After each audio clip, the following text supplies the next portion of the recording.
Well, now this really never struck me, quite, this term spiritual maternity. But as I look back, I see that, for one thing, I've always wanted to pray for priests.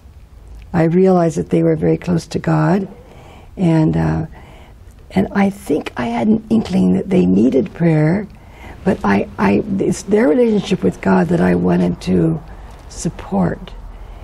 And I knew many wonderful priests.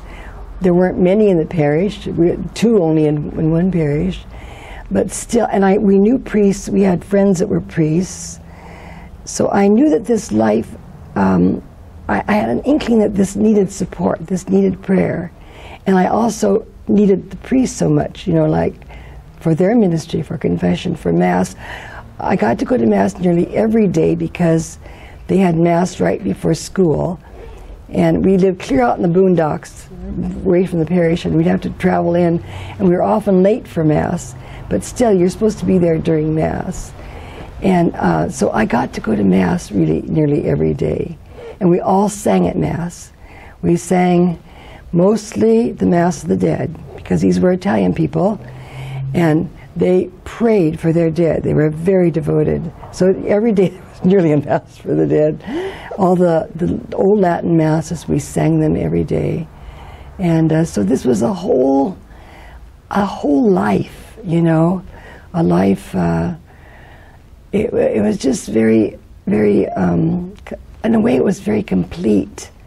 The whole thing was there every day. Just, yes.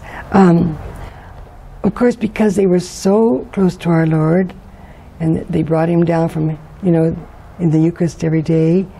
I was very attracted to that, very attracted to our Lord in the Eucharist, even though I couldn't go to communion every day. Still, the priesthood was something I really felt attracted to pray for. And like I say, we knew several priests, so that was very foremost in my, what would you say, prayer life. Although I love to play. Don't ever get the idea I was very serious. But anyway, so...